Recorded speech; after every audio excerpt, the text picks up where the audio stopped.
हाँ जी, अब हम स्टार्ट करेंगे बहुत ही important topic at the time of reconstitution of firm, जो कि आपके एग्ज़ाम में भी आता है और बहुत ही इम्पॉर्टेंट है और थोड़ा सा टिपिकल भी है, जो बच्चों को समझने में प्रॉब्लम आती है।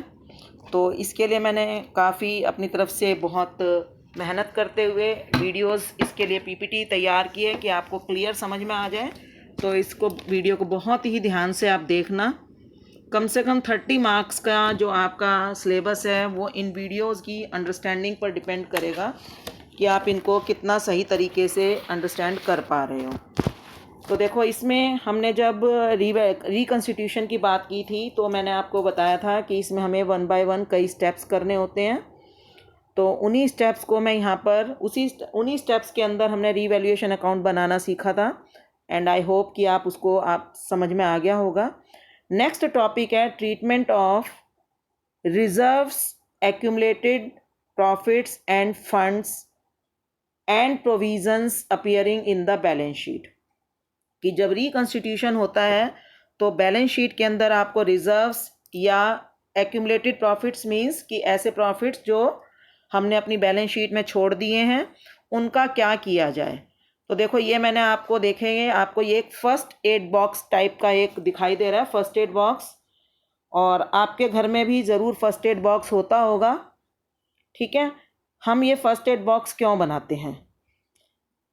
फर्स्ट एड बॉक्स बनाया जाता है हमेशा कि अचानक हमें कोई लॉस हो जाए या हमें कोई चोट लग जाए, हम किसी भी ऐसी बीमारी अगर आपको लगती है कि आपको तुरंत उसके लिए किसी मेडिकल ट्रीटमेंट की ज़रूरत पड़ेगी, या आपको लगता है कुछ ऐसी बीमारियां होती हैं कि आपको लगता है कि उसका घर में ही ट्रीटमेंट किया जा सकता है, कुछ ऐसी बीमारियां होती हैं जिनका प्रायर ट्रीटमेंट ज़रूरी होता है, तो उन सब चीज़ों को मिलाकर हम एक फ़र्स्ट एड बॉक्स बनाते हैं, ठीक है। और फर्स्ट एड बॉक्स में क्या होता है कि हम कई तरह की मेडिसिन्स उसके अंदर रखते हैं। कुछ चीज़ें उसके अंदर ऐसी रखी जाती हैं जो कि किसी भी पर्पस के लिए यूज़ की जा सकती हैं। जैसे हम उसके अंदर कॉटन रखते हैं, कुछ बैंडेज रखते हैं, बैंडेड्स रखते हैं, या नॉर्मल कोई पेन किलर रखते हैं कि किसी भी तरह की बीमारी हो उसके अंदर हम उन सब सामानों को हम यूज़ कर सकें, ठीक है। फिर हम कुछ ऐसी टैबलेट्स रखते हैं जो अगर हमें अचानक कोई प्रॉब्लम हो जाए तो हम उस पर्पस के लिए, जैसे सर दर्द हो गया तो उसके लिए हम 1-2 चीज़ अपने पास रख लेते हैं। और इसके अलावा कुछ चीज़ें ऐसी रखी जाती हैं अपने बॉक्स में जो हम घर में मेडिसिन्स प्रिस्क्राइब्ड होती हैं, ठीक है, किसी डॉक्टर ने हमें प्रिस्क्राइब कर रखी है, वो मेडिसिन्स रखते हैं। इट मीन्स कि हमारा जो फर्स्ट एड बॉक्स तैयार किया जाता है वो हम फ्यूचर में होने वाली किसी भी प्रॉब्लम को फोरकास्ट करते हुए, अलग अलग तरह की बीमारियां, अलग अलग तरह की प्रॉब्लम्स को फोरकास्ट करते हुए हम पहले से अपने घर में एक फर्स्ट एड बॉक्स बनाकर तैयार रखते हैं। और वो फर्स्ट एड बॉक्स क्या होता है, वो हमने अपनी इनकम में से कुछ पैसा खर्च किया होता है जिससे हमने ये मेडिसिन्स खरीदी होती हैं, ठीक है। तो समझ लीजिए, आपकी बिजनेस में भी रिजर्व्स, प्रोविजंस या कोई भी फंड्स बनाए जाते हैं just like a first aid box by the partners. अब ये तो मैंने आपको जो बताया था कि मेडिसिन्स, जैसे आजकल बीमारी क्योंकि चली रही है तो सभी लोग अपने पास अलग अलग तरह की चीज़ें अपने पास स्टोर करके थोड़ी बहुत रख रहे हैं कि अचानक कोई प्रॉब्लम हो जाए तो हमें क्या करना है। तो ऐसे ही एक बिजनेस में भी पार्टनर्स अपने सारे प्रॉफिट्स को बांटने की बजाय पिछले सालों में अपने प्रॉफिट्स का एक पार्ट बिजनेस में अचानक होने वाले खर्चे या लॉसेस के लिए बचा कर रखता है, या फिर अपने बिजनेस को जो है आगे ग्रो करने के लिए अपने पास बचा कर रखता है। जैसे हम लोग रखते हैं ना अपने पास कुछ विटामिन टैबलेट्स रख ली, कोई ताकत की दवाइयाँ, ताकि या इम्यूनिटी बढ़ाने की आजकल चीज़ें की बात चल रही है जैसे, तो वो रख रहे हैं ताकि हम फ्यूचर में ग्रो कर सकें।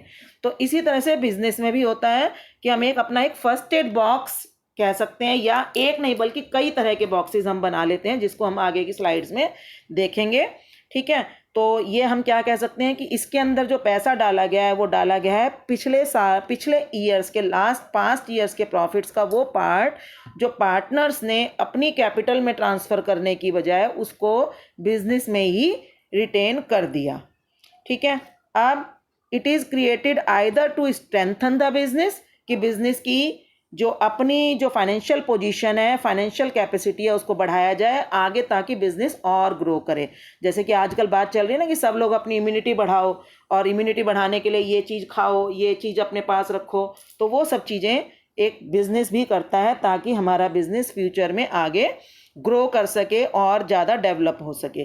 ठीक है, तो उसके लिए हम अपने बिजनेस में पिछले सालों में पहले से ही तैयारी करके चलते हैं कि हम अपने बिजनेस को ग्रो करेंगे और उसके लिए हम प्रॉफिट्स अपने रिटेन करके चलते हैं, या किसी सम स्पेसिफिक पर्पस के लिए, जैसे कि कोई अचानक हमें कोई खर्चा करना पड़ गया, हमारे अगेंस्ट कोई क्लेम आ गया, जैसे आपने अभी रिवैल्यूएशन अकाउंट में कुछ एंट्रीज भी देखी कि अचानक हमारे ऊपर किसी ने क्लेम किया या कोई लॉस हो गया, कोई खर्चा आ गया, तो उन सब के लिए हम ये सब चीज़ें बनाकर रखते हैं।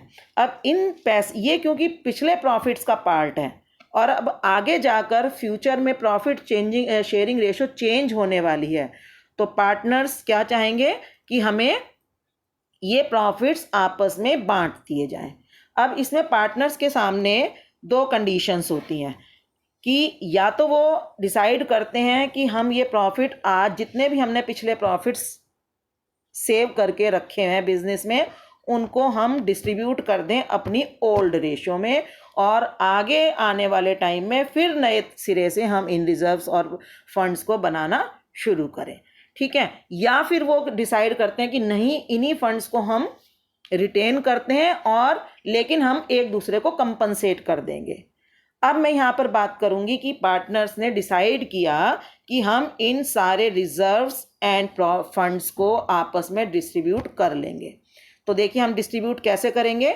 सबसे पहले तो हम इसमें बात करेंगे types of reserves, funds and provisions, जैसा कि मैंने अभी आपको बताया। अब देखिए यहाँ पर थोड़ा सा आप जैसे आप चल रहा है green zone, orange zone and red zone, उसी के अकॉर्डिंगली मैं इसको यहाँ पर करवा रही हूँ। देखिए जैसे जनरल पर्पस रिजर्व्स, हमारे पास कुछ रिजर्व्स ऐसे होते हैं जो जनरल पर्पस होते हैं, मतलब कि हमने पैसा सेव करके रखा और लेकिन हमारा उसका कोई ऐसा विशेष पर्पस नहीं है कि ये किस लिए यूज़ किया जाएगा, जैसी ज़रूरत होगी हम इसको यूज़ कर लेंगे, यानी कि सेव करते समय हमारा कोई स्पेशल ऑब्जेक्टिव नहीं था। तो मैंने इसको ग्रीन कलर दिया है, और आगे की स्लाइड्स में भी ये ग्रीन कलर से मैं इसको ज़्यादातर कोशिश करूँगी कि शो करूँ, जिसका मतलब क्या है कि ये ऐसा रिजर्व था जो किसी भी पर्पस के लिए यूज़ किया जा सकता था, तो पार्टनर्स इसको अपनी मर्जी से यूज़ कर सकते थे। तो अगर पार्टनर्स ने डिसाइड किया है कि ये प्रॉफिट का ये रिज़र्व हम बांटना चाहते हैं, तो ये reserves are available to distribute among all the partners. Second reserves होगा, सेकंड टाइप जैसा मैंने आपको बताया, special purpose reserves and funds. देखो जो अभी इसमें देखेंगे आप कि ऐसे रिजर्व्स जिसके ऊपर कोई रिस्ट्रिक्शन लगी हुई है कि आप ये पैसा केवल इसी पर्पस के लिए यूज़ करेंगे। ठीक है, और तीसरे रिजर्व्स हो गए special reserves, special provision end funds, red zone हो गया ये, इसको हम हर जगह यूज़ नहीं कर सकते बल्कि और इनको हम आपस में बांट भी नहीं सकते। ठीक है, इनके इस फंड के ऊपर किसी भी पार्टनर का फ्यूचर में भी कोई जो है क्लेम नहीं होता। तो देखो ये कैसे हुआ, जो ग्रीन वाले रिजर्व्स हैं उनके ऊपर पार्टनर्स फ्रीली क्लेम कर सकते हैं, फ्रीली वहाँ पर मूवमेंट कर सकते हैं, मीन्स फ्रीली आपस में बांट सकते हैं। स्पेशल पर्पस रिजर्व जो ऑरेंज जोन में आ गए, यानी कि वो रिजर्व्स जो केवल तभी बांटे जाएंगे जब वो अपना पर्पस कंप्लीट कर देंगे। और स्पेशल प्रोविज़न एंड फंड, वो फंड्स और प्रोविज़न्स जो पार्टनर्स केवल स्पेशल पर्पस को पूरा करने के लिए यूज़ करेंगे लेकिन आपस में इनको नहीं बांटेंगे। These are most infected provisions, अगर हम इसको आज की भाषा में समझें तो। ठीक है, चलिए ये कैसे, देखिए इसमें ये लॉक्ड है तिजोरी, ये तिजोरी तभी खुलेगी जब खर्चा होगा, और खर्चा होने के बाद इस तिजोरी को बंद कर दिया जाएगा, इस लॉकर को बंद कर दिया जाएगा। ठीक है, तो इस तरह से आप इसको समझ सकते हैं। मैं इसकी अभी आगे क्लासिफिकेशन बताऊंगी किस तरह से ये कैसे काम करेगा। अब देखिए ये आ गए हमारे ग्रीन जोन वाले reserves which are available to all. ठीक है, इसके इस बॉक्स के अंदर हमारे वो रिजर्व्स हैं जो कि हमें इजीली सभी पार्टनर्स को बांटने के लिए अवेलेबल हैं। तो देखो ये कौन से हो गए, general reserve, profit and loss account का क्रेडिट बैलेंस और रिटेन्ड अर्निंग्स का बैलेंस, जो कि आपको बैलेंस शीट में लायबिलिटी साइड दिखाई देगा और एसेट साइड भी आपको कुछ दिखाई देगा, जो कि एडवर्टाइजमेंट सस्पेंस अकाउंट के नाम से हो सकता है या प्रॉफिट एंड लॉस अकाउंट के डेबिट बैलेंस के नाम से हो सकता है या पुरानी खरीदी हुई गुडविल के नाम से हो सकता है। ठीक है, क्रेडिट साइड या लायबिलिटी साइड आपको general reserve, profit and loss account का क्रेडिट बैलेंस या रिटेन्ड अर्निंग दिखाई देगी और डेबिट साइड आपको old goodwill purchased by the business, ठीक है, वो एसेट साइड पर दिखाई देगी या आपको एसेट साइड पर भी प्रॉफिट एंड लॉस अकाउंट दिखाई दे सकता है जो कि डेबिट बैलेंस होगा पास्ट ईयर्स के प्रॉफिट्स का, या आपको वहाँ पर एडवर्टाइजमेंट सस्पेंस के अकाउंट के नाम से कोई बैलेंस दिखाई देगा या डेफर्ड रेवेन्यू एक्सपेंडिचर के नाम से भी वहाँ पर आपको बैलेंस दिखाई दे सकता है। तो उन सब चीज़ों को हम ग्रीन मानेंगे। ग्रीन का मतलब क्या है कि अगर क्वेश्चन में कुछ नहीं कहा गया है तो आपको इन रिजर्व्स को फ्रीली पार्टनर्स के बीच डिस्ट्रीब्यूट कर देना है। फ्रीली पार्टनर्स के बीच डिस्ट्रीब्यूट करने का मतलब क्या है कि इनको आपने पार्टनर्स के अकाउंट में लायबिलिटी साइड के जितने भी रिजर्व्स हैं उनको पार्टनर्स के अकाउंट में क्रेडिट कर देना है और एसेट साइड के जितने भी जो फिक्टिशियस एसेट्स या इंटेंजिबल एसेट्स हैं उनको जो मैंने आपको नाम बताए हैं उन सबको पार्टनर्स के अकाउंट में डेबिट कर देना है।